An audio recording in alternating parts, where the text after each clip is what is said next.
Salutations la famille madridista. Avant tout, n'oubliez pas de lâcher votre like, de vous abonner et d'activer la cloche pour ne rien rater de l'actu royale. Aujourd'hui, on vous apporte 3 excellentes nouvelles concernant notre Real Madrid adoré. Et on commence fort. Court-but première info. Au Real Madrid, chaque décision sportive est pesée, réfléchie et exécutée avec un soin quasi chirurgical. Pas de place pour l'improvisation.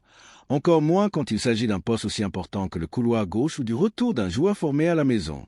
Punaise, le cas Álvaro Carrà est justement l'un de ces mouvements qui pourrait marquer un tournant dans la stratégie du club.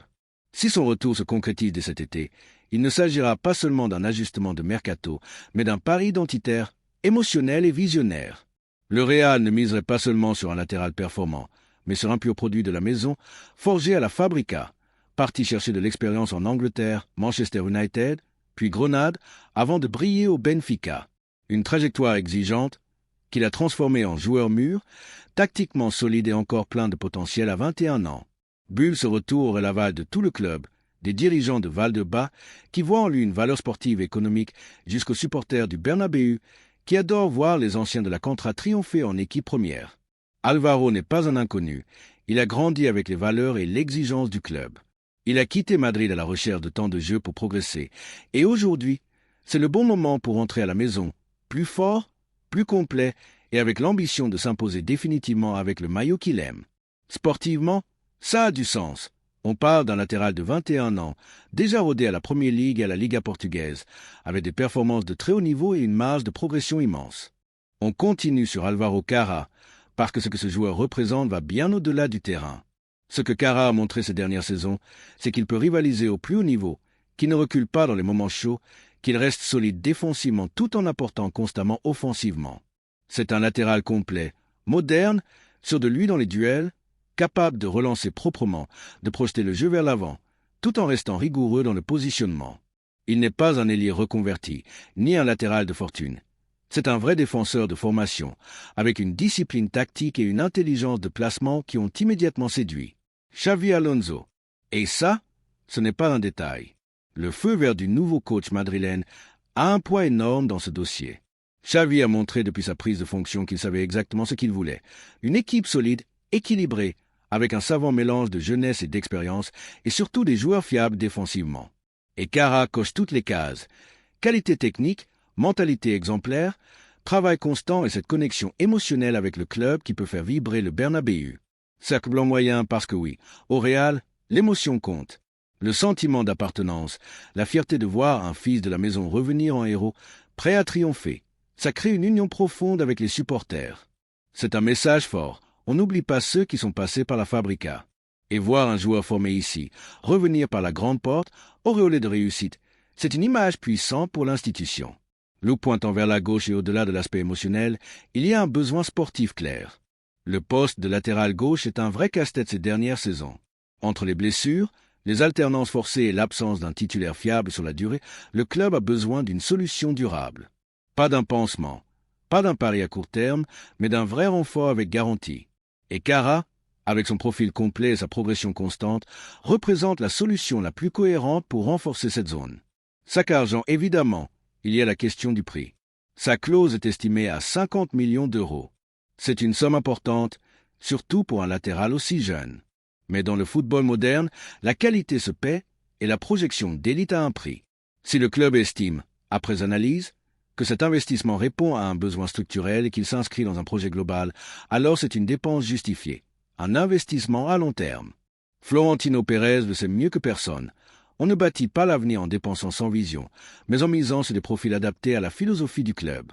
Coche épaisse blanche-or, s'il y a bien une zone de l'effectif qui appelle une solution prioritaire, c'est bien celle du latéral gauche. Trop d'incertitudes, trop d'instabilité. L'arrivée de Carrà serait un saut qualitatif clair, aussi bien pour l'équilibre défensif que pour l'apport offensif sur ce flanc. Et ce serait aussi un signal fort envoyé au monde du football. Le Real Madrid continue de miser sur sa Contra, sur le long terme et sur des joueurs avec un lien profond à l'écusson. Et maintenant, deuxième nouvelle importante, et celle-ci va peut-être vous secouer. On parle du cas Andriy Lunin. Oui, notre gardien ukrainien, celui qui nous a régalé cette saison, est de nouveau sur le radar des rumeurs de départ. Et cette fois, ce n'est pas qu'une rumeur de surface. Il pourrait réellement envisager un changement d'air. Index ouvert pointant vers la droite. Blanc, tu veux que je continue avec cette deuxième partie sur l'U1 dans le même style? Deuxième grande nouvelle, ou plutôt, sujet de réflexion. Et sincèrement, je dois vous dire que cette idée ne me convainc pas du tout. On parle là d'un possible départ d'Andriy Lunin. Oui, notre gardien ukrainien, 26 ans, au talent pur, celui qui a littéralement sauvé notre saison quand on en avait le plus besoin. Son nom revient avec insistance du côté d'Oviedo, fraîchement promu en Liga, un club où il a déjà évolué, et qui, selon les rumeurs, aimerait le rapatrier pour faire de lui son gardien numéro 1. Punaise, je comprends. Un club qui montre de l'expérience, de la solidité, un joueur qui connaît l'environnement. Et Lunin, sous les couleurs d'Oviedo au Carlos Tartiere, avait déjà laissé une excellente impression.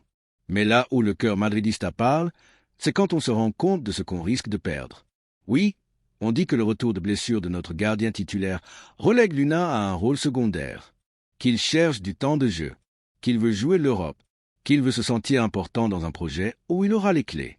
Mais avez-vous bien réfléchi à ce que représente vraiment Lunin pour ce Real Madrid? Médaille d'or militaire, quand Courtois s'est blessé, il n'y a pas eu de panique. Pourquoi? Parce que Lunin a répondu présent. Il est passé du statut d'incertitude à celui de gardien de classe mondiale. Réflexe spectaculaire, arrêt de pénalty décisif, sens du placement, sang-froid dans les moments brûlants. Il nous a offert des points en Liga et surtout, il nous a porté jusqu'à la finale de la Ligue des Champions avec des prestations de très haut niveau. Bouclier, alors je vous pose la question. Sommes-nous vraiment prêts à tourner si vite la page? À nous priver d'un gardien de cette trempe, qui a le niveau Real Madrid, qui a la personnalité pour résister à la pression du Bernabéu et qui a prouvé qu'il pouvait briller dans les moments cruciaux? Et sportivement, ce n'est pas logique. On entre dans une saison encore plus longue, avec des compétitions multiples, une Coupe du monde des clubs, des matchs tous les 3 jours. Qui peut nous garantir qu'il n'y aura pas de blessures, de suspensions ou de coups durs? Avoir 2 gardiens de niveau mondial, c'est un luxe que peu de clubs peuvent se permettre. Et c'est une des clés du succès dans le football moderne. Trophée gérer la concurrence entre 2 gardiens de très haut niveau, c'est aussi une stratégie. Ça pousse chacun à se dépasser. Ça stimule l'exigence et ça protège le club de l'imprévu. Lunin a poussé tout l'effectif vers le haut. Il ne s'est jamais plaint. Il a attendu son heure. Et quand le moment est venu, il a été irréprochable. Alors, quel message envoie-t-on si on le laisse partir aussi facilement? Qu'un gardien remplaçant ne peut jamais aspirer à plus? Que l'ambition n'a pas sa place sur le banc? J'ai du mal à l'accepter. Parce que Lunin, c'est bien plus que des arrêts et des feuilles de stats. C'est une assurance, une présence, un joueur qui a gagné le respect du vestiaire et de tout le madridismo. Oui, bien sûr, il veut jouer. C'est normal. Il veut une place de titulaire. Mais cette saison, il a joué. Il a été décisif.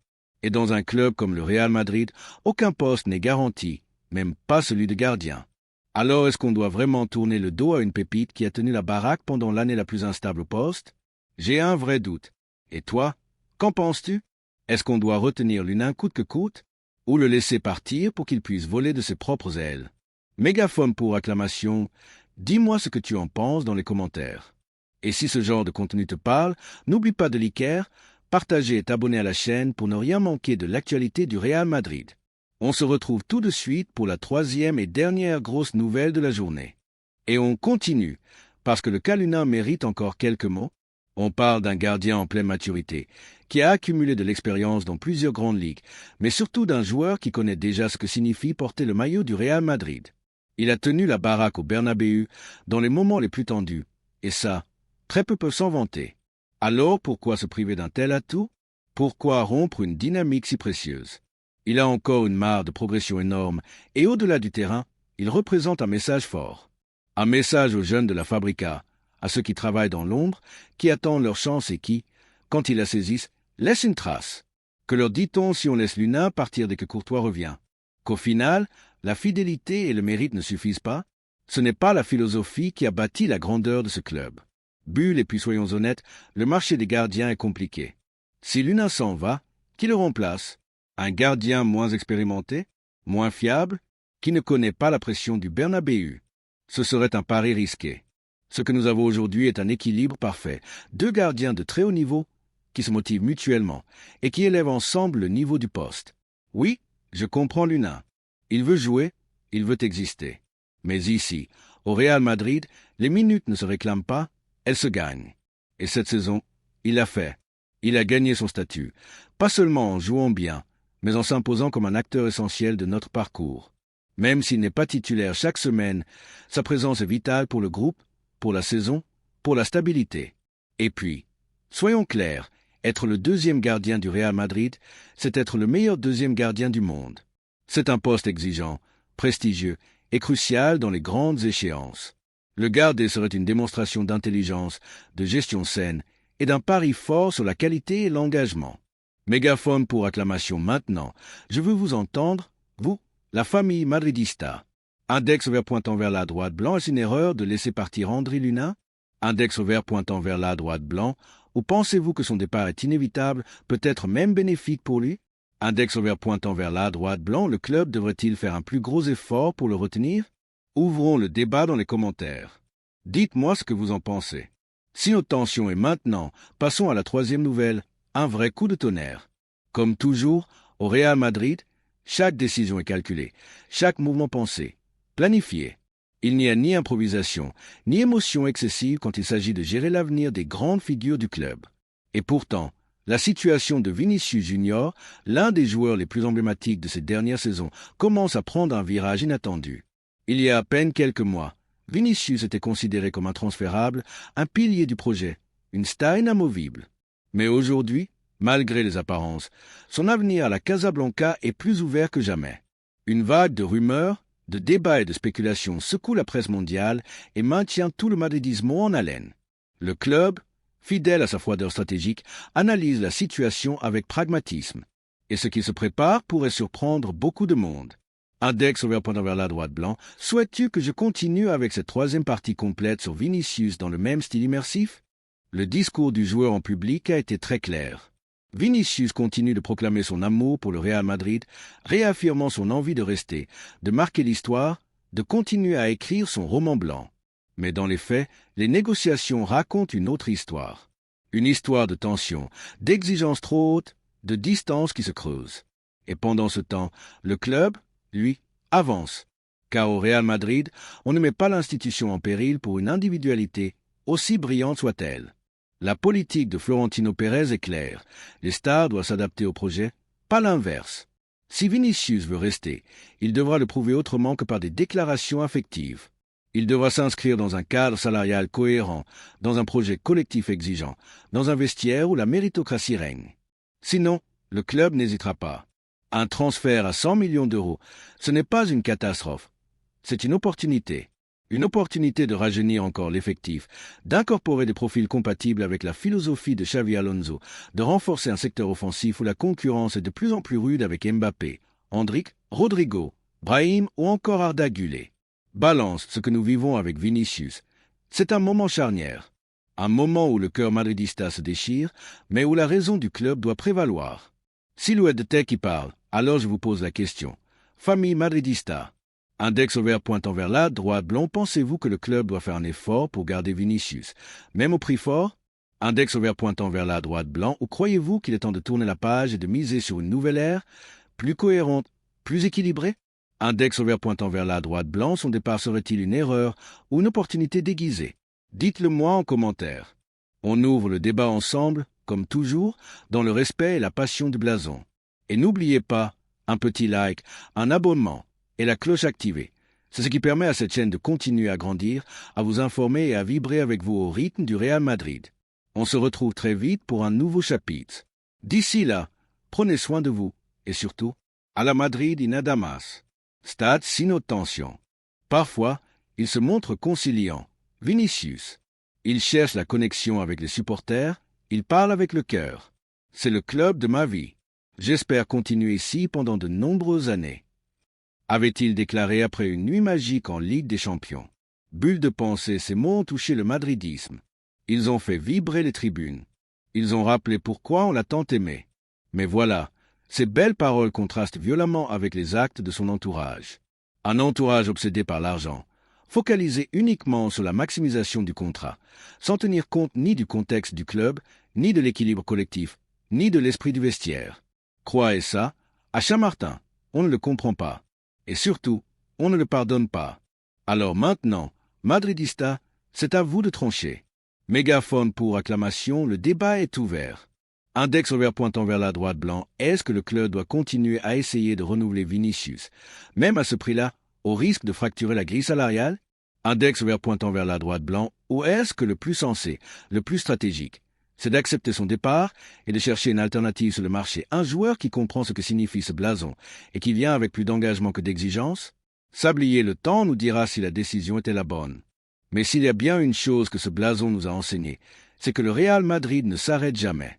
Qu'il pleuve, qu'il vente, qu'il perde ou qu'il gagne, il regarde toujours vers l'avant. Étoile rutilante parce qu'ici, au Real Madrid, ce ne sont pas les noms qui commandent.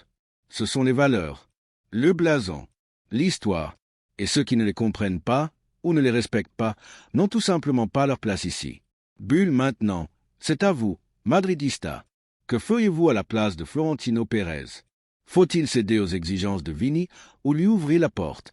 Votre avis compte, alors commentez, partagez et surtout, activez la cloche car le feuilleton ne fait que commencer. À très vite pour une nouvelle vidéo 100% Real Madrid. À la Madrid y nada más. Stade feu.